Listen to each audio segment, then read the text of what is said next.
ರಾತ್ರಿ ಬಯಲು ಶೌಚಾಲಯಕ್ಕೆ ಮನೆಯಿಂದ ಹೊರಗೆ ಹೋಗುತ್ತಿದ್ದ ಯುವತಿಯೊಬ್ಬಳು ನಾಪತ್ತೆಯಾಗಿದ್ದು, ಬೆಳಗ್ಗೆ ಜಮೀನಿನಲ್ಲಿದ್ದ ಬಾವಿಯಲ್ಲಿ ಆಕೆಯ ಮೃತದೇಹ ಪತ್ತೆಯಾದ ಘಟನೆ ಸಿರವಾರ ಪೊಲೀಸ್ ಠಾಣಾ ವ್ಯಾಪ್ತಿಯಲ್ಲಿ ನಡೆದಿದೆ.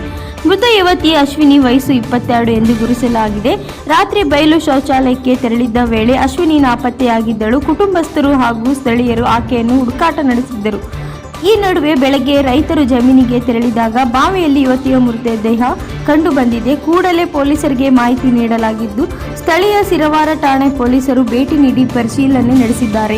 ಯುವತಿಯ ಸಾವಿನ ಕುರಿತು ಹಲವು ಅನುಮಾನಗಳು ವ್ಯಕ್ತವಾಗಿದ್ದು, ಅತ್ಯಾಚಾರವೆಸಗಿ ಕೊಲೆ ಮಾಡಿ ಮೃತದೇಹವನ್ನು ಬಾವಿಗೆ ಎಸೆದಿರುವ ಶಂಕೆ ಸ್ಥಳೀಯರಿಂದ ವ್ಯಕ್ತವಾಗಿದೆ.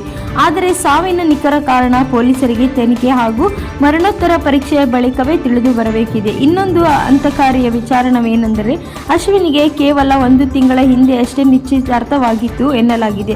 ಹೀಗಾಗಿ ಕುಟುಂಬಸ್ಥರಲ್ಲಿ ಆಕ್ರಂದನ ಮುಗಿಲು ಮುಟ್ಟಿದೆ. ಸ್ಥಳಕ್ಕೆ ಭೇಟಿ ನೀಡಿರುವ ಪೊಲೀಸರು ಪ್ರಕರಣದ ಕುರಿತು ಮಾಹಿತಿ ಕಲೆ ಹಾಕುತ್ತಿದ್ದು, ಯುವತಿ ನಾಪತ್ತೆಯಾಗಿದ್ದ ಸಂದರ್ಭದಿಂದ ಹಿಡಿದ ಮೃತದೇಹ ಪತ್ತೆಯಾಗುವವರೆಗಿನ ಎಲ್ಲ ವಿಚಾರಗಳನ್ನು ಪರಿಶೀಲಿಸುತ್ತಿದ್ದಾರೆ.